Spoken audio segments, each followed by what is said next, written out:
1 a.m. The late shift is almost over. She's pushing the last string of carts across the dark, far end of the lot toward the staff door. The gray one, with the caged light over it that buzzes and flickers.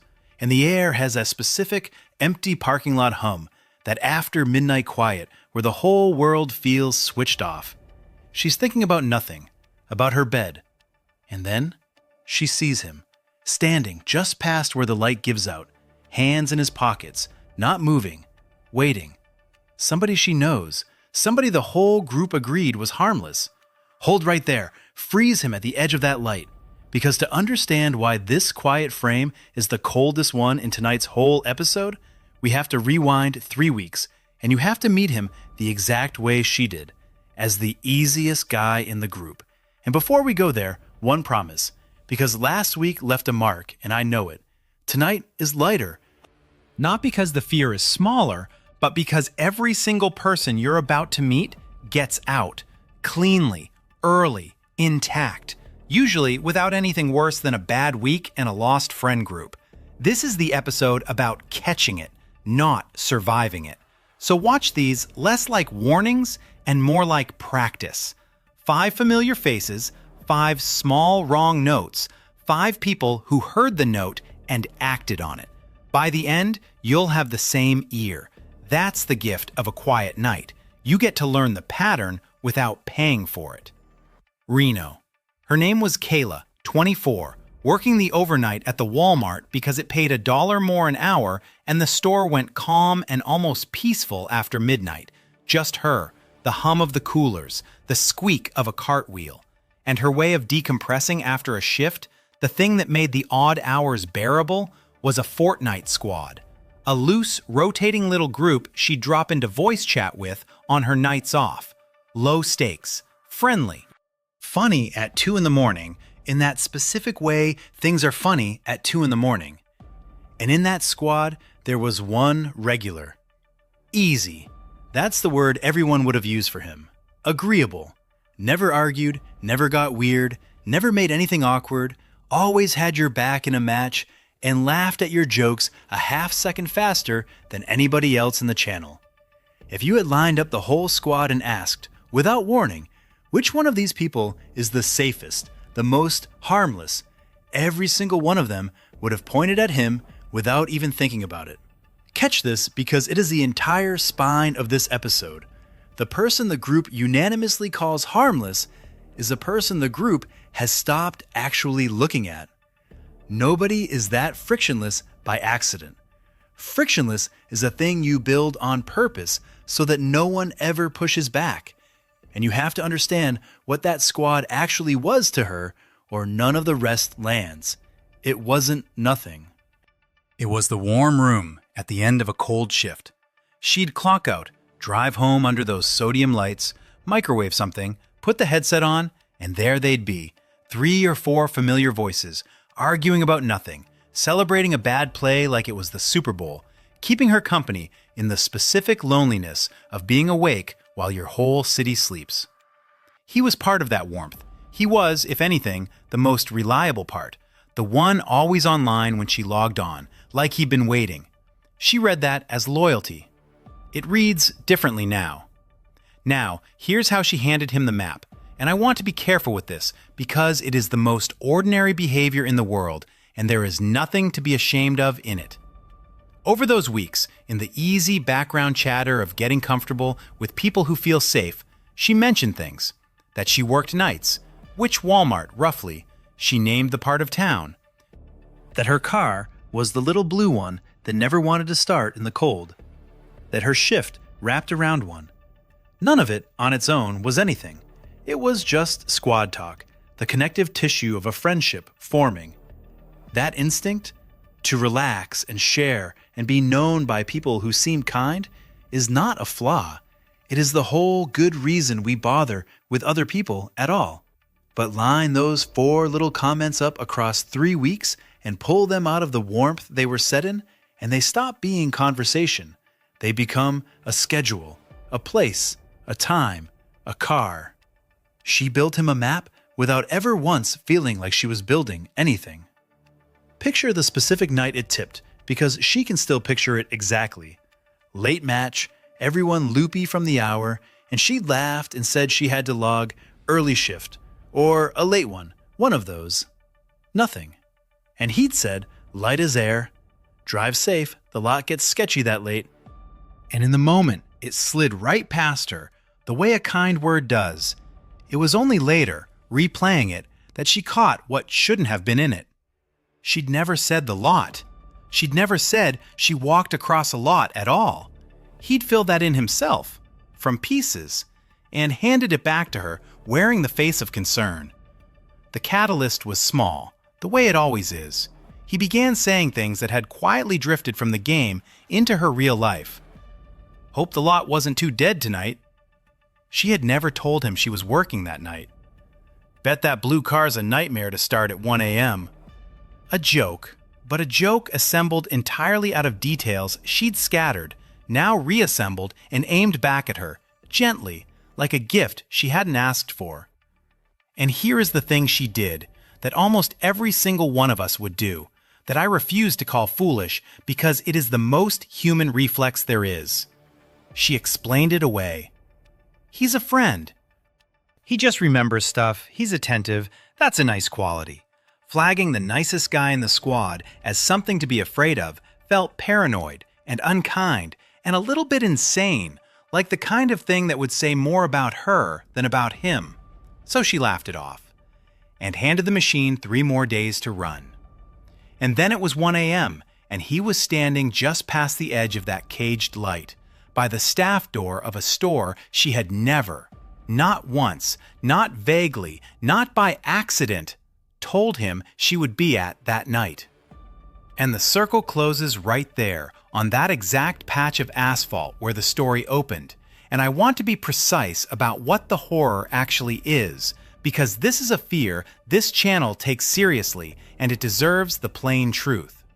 It is not that a monster came out of the dark. Look at him, hands in his pockets, calm, familiar, a guy from game night. The horror is that danger wore the one disguise that works every single time, on everyone, at scale, harmless. He was so easy that noticing him felt rude, so agreeable that suspecting him felt like a betrayal of a friend. His harmlessness wasn't the absence of a threat, it was the delivery system for one. And it's the exact same disguise that makes people say afterward, but he seems so sweet, and makes the person who finally raises a hand feel like they're the one being unreasonable. And here's what those few seconds by the door actually felt like from inside them, because this is the hinge the whole thing turns on. Her first instinct, the trained one, the polite one, was to smile, to wave, to call out, "Oh hey," and make it normal, because making things normal is what we do. It's the reflex that greases every social gear we have. For half a second, she almost did. And then a colder, older part of her, the part that had been quietly keeping a tally for 3 weeks, put a hand on her arm and said, "No, do not close that distance. Do not perform okay. He is not supposed to know you are here." The bravest thing she did that night was not fighting and not running. It was refusing to be polite. It was letting the moment stay as wrong as it actually was. Here is the honest version, the real one, because I'm not going to hand you a slasher ending. Kayla did not live. She did not walk to her car. She turned on her heel, walked straight back inside through the sliding doors, and told the overnight manager and the security guy, out loud, plainly, no hedging, no, this is probably nothing. That man out by the staff door is from a game I play online. I have never told him where I work, and he is out there waiting for me right now. And that sentence, said to 2 people, on the store's cameras, on the record, is the thing that ended it. They walked out with her. They logged it. She filed a report, and every casual detail she'd fed him over 3 weeks became, instead, a documented pattern. She blocked him on everything. He never got the one thing the entire setup depended on, which was a quiet, private, unwitnessed moment with her, because she refused to hand him the polite silence it was built on. She didn't fight him, she named him in front of witnesses, and it turns out named things are so much smaller than the ones we keep quiet about. And I want to be honest about the after, because she named him and it ended is true, but it isn't the whole weight. The nights after were not clean. She kept the headset off for a while because the warm room had been poisoned, and that was a real loss, a small daily comfort she didn't get to keep. She second-guessed herself, wondered if she'd overreacted, felt the specific guilt of having flagged someone the group loved. That guilt is the residue the disguise leaves behind even after it fails. She was right to do exactly what she did. Feeling bad about it doesn't make her wrong. It just means the machine was well built. And for every Kayla who had a manager and a camera and 2 coworkers 10 feet away, there are people who get that same figure by the door with no witnesses at all. She stood in for them. That's what makes a small, quiet, no-violence story land as hard as it does. Toledo, lighter on its feet this one, but watch the same shape. A woman named Reese was deep in a big Discord server, a study and games community, hundreds of people, genuinely nice place. And there was a veteran member, been there for years, the helpful type, first to welcome newcomers, first to answer a question, and, Reese slowly noticed, first to slide into her DMs the instant she posted anything at all. A good morning, a saw you were up late studying, a how'd the exam go? Always there. Always first. It read as friendliness, and mostly, for a while, that's probably all it was. And the thing about always first is that it's invisible until you graph it. Any single instance is lovely. Someone noticed you posted. Someone cared how your day went. It's only when you step back and see that he was first every time, at every hour, no matter when she surfaced, that a warmer word for attentive starts to feel like a colder word for watching. He wasn't waiting for her to post.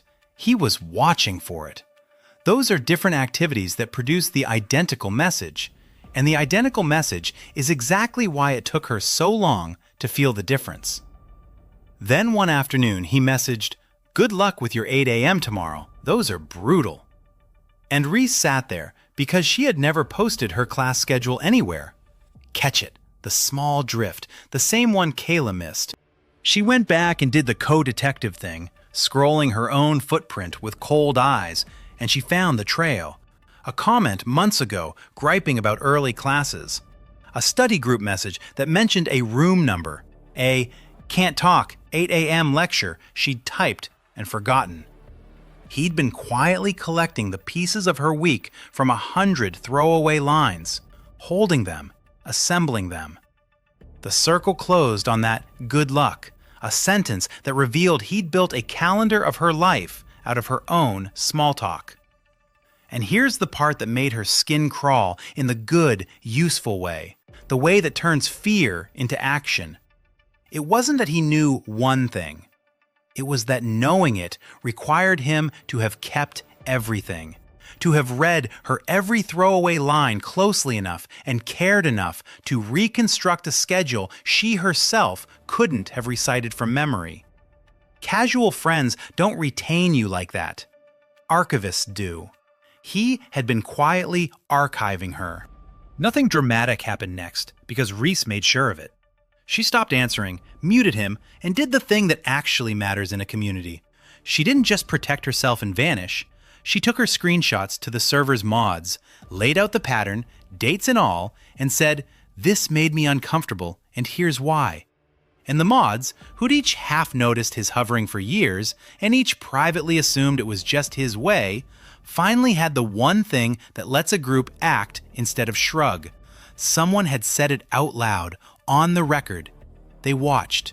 The pattern held. He was removed. One person speaking turned a dozen private unspoken hunches into a decision.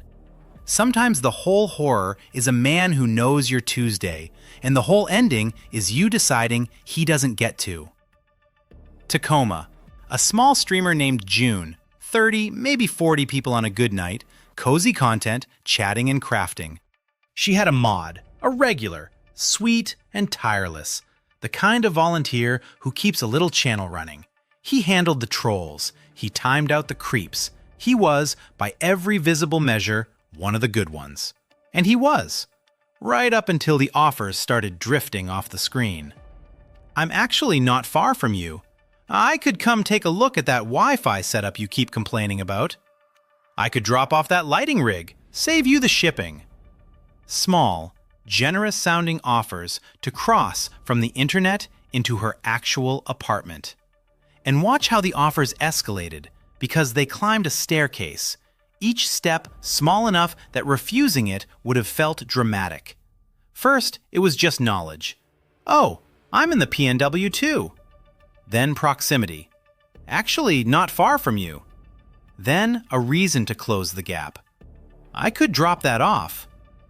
Each rung was reasonable on its own. That's the design. Nobody leaps straight to, give me your address, because you'd flinch. They build a ramp so gentle, you're halfway up it before you notice you're climbing. Now, here's the tell, and it's a gentle one, so catch it before June did. Every offer required her real address, and every offer was framed as him doing her a favor, so that saying no would make her the ungrateful one. That's the move. Generosity as a crowbar. The kindness isn't fake exactly, it's just load-bearing, holding the door open for access. And the detail that closed the circle. She'd never told him her city. She'd been careful about that, actually. It was one of the few things she guarded, precisely because she was on camera. So when I'm not far from you landed, it didn't feel warm.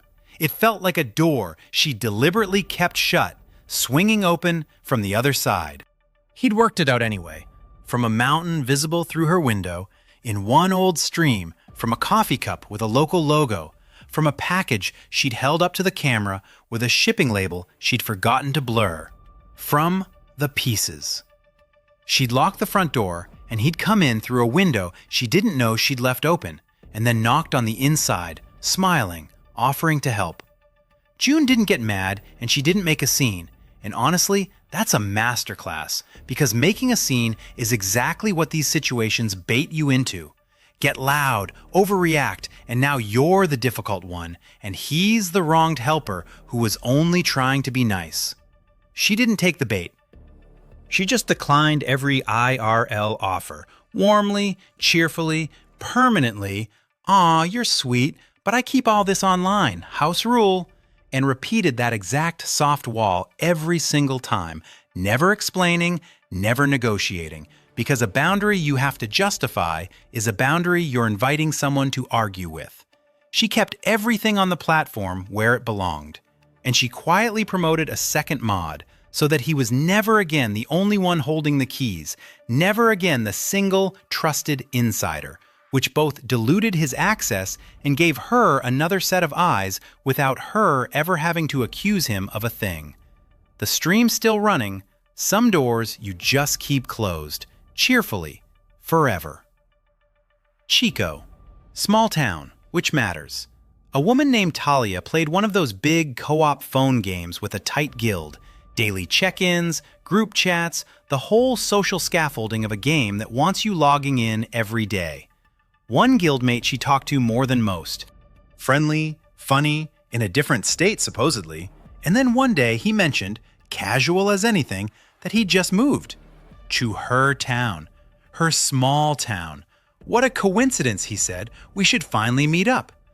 Now sit in her town for a second, because scale is the whole story here. This wasn't a metro. It was the kind of place with one good grocery store and a main street you could walk end to end in 10 minutes, where you recognize the cars. The kind of place people leave, not move to, unless they have a reason, a job, family, roots. He had none of those. He had a daily chat with a woman who lived there, and Talia felt that specific cold drop. Because catch this, in a big city, I moved here too, is a shrug. In a town of a few thousand, it is a decision. People don't accidentally relocate to a small town they have no ties to at the exact moment they've been chatting daily with someone who lives there. And once she started pulling the thread, it didn't stop. He'd always steered toward her town, hadn't he? Always a little more curious about it than a stranger in another state had any reason to be. Which diner? Which park? Was it walkable? What was rent like? At the time, it had felt like interest in her. Reread cold, it looked like a man doing research on a place he intended to be. She lined it up. How much she'd said about her town over the months. The little details, the local spots, this place has the best tacos throwaways, and how a person could have used all of it not to make conversation, but to pick a destination. The coincidence was the confession. The circle closed on the word moved. Talia never met up. She said something vague about being slammed with work, went quiet, and then did the harder thing. She left the guild entirely. And that stung more than you'd think, because it had been a real daily comfort, months of it, the check-ins, the in-jokes, the small dependable rhythm of people who knew her. Walking away meant losing all of it, the good with the bad, over one person who'd spoiled the well. That's the quiet tax these situations charge. They don't just cost you the creep, they cost you the whole warm room he was standing in. But a comfort that is quietly turned into a lure is not a comfort anymore, whatever it still feels like. She found a new guild. It took a while to trust the new one. She was fine. The best kind of ending is the boring, healthy, slightly sad one where you just walk away intact. Erie. Last one, and this is where somebody finally does the whole thing right on the very first move, so you can see the entire defense in one clean gesture. A woman named Ren, who, and this is the important part, had heard every story you've heard tonight, from friends, from a certain channel maybe, started getting a lot of warm, fast attention from a new person in her online orbit. Friend of a friend, pleasant, and quick, way too quick, a familiarity that outran the actual hours they'd known each other, and Ren did not wait around to find out whether it curdled. On day one, she said the quiet part out loud, not to him, to her people. In plain words, in the group chat, "New guy's moving faster than makes sense, and it's giving me a weird feeling. No proof, might be nothing. I'm just telling you now, on the record, so that if I bring it up again, you'll know it wasn't out of nowhere." That sentence is the entire lesson of tonight, so let it land. She didn't accuse him of a single thing. She didn't need evidence. She simply refused, out loud and early, to carry a low hum of discomfort alone and silently, which is the one condition every story tonight quietly required to work. The whole harmless guy machine runs on isolation, on each person privately deciding they'd be the crazy one for saying it first. Think about every story tonight, and you'll find the same missing ingredient early on. Nobody said it out loud. Kayla laughed it off alone. Reese wondered alone. The building in that other episode each stayed quiet alone. The gap between danger and safety, again and again, was one unspoken sentence. Ren broke that on day one by just speaking. And here's the elegant part. The part worth stealing. She never had to find out which he was. That's the whole gift of speaking early. If he was nothing, just an intense, socially clumsy guy, then she'd said a low-key sentence to her friends and no harm was done. No accusation, no drama, nobody wronged. And if he was something, she'd just dismantled the one thing he needed. Either way, she wins, and she never has to gamble on reading a stranger correctly. Her friends, for their part, didn't dismiss her. One of them said, "Yeah, I got a weird read too." And just like that, it wasn't one woman's paranoia, it was two people's shared observation, which is a completely different and much sturdier thing. And whether the guy was nothing or something, it stopped mattering, because the silence he'd have needed never formed. He drifted off, the way they tend to when the quiet they're counting on won't hold. She saw it, she said it, and there was nothing left to see. End of story. Best kind of ending, the cheapest one there is, and the one every single person watching this already owns. So here's where it lands. Light on its feet, no lecture, just the plain shape of the night. He's always around is not the same thing as he's safe. Presence isn't intimacy.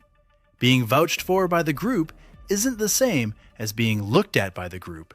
Usually, it's the opposite, because the person everyone agrees is harmless is the person everyone has stopped watching. Think about how that reputation gets built. It's not luck. The frictionless ones earn harmless the way you earn any reputation, on purpose, over time, by never once giving anyone a reason to look twice.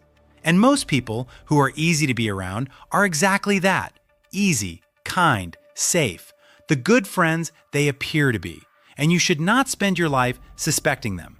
But the vanishingly rare one who isn't has learned that "he's so nice" is the best camouflage a person can wear, because it doesn't just hide him from you, it recruits everyone around you to hide him too. It turns your own community into his alibi. That's the chilling part, and it's why every one of tonight's stories was so quiet. There was never a moment that looked like a movie. There was just the nice guy, right up until the nice guy was standing somewhere he shouldn't be. The fix in every story tonight was the same, and it costs nothing and requires no courage to spare. When the small thing drifts off the screen and lands in your real life, you say it out loud, early, to someone, before you're sure, before it's polite. Not because most familiar people are dangerous, the overwhelming majority are exactly the friends they seem to be, but because the one who isn't is counting precisely on your reluctance to be the first to speak. Speak first. Named things are small. That's the exhale after last week. 5 circles, all closed, everybody walked away intact, which is the whole point of a lighter night, to remind you these stories can end with a shrug and a block and a new guild, not just with dread. Hold on to that, because Sunday, we're going to need it. Sunday, we stop talking about the people who found their way into your circle and turn to look at the ones who were always inside it, the family. The dangerous person who was invited in before you were even born, who has a key because they've always had a key, and the specific horror of a threat you're not allowed to walk away from. Catch this, it comes back. Night, watch out.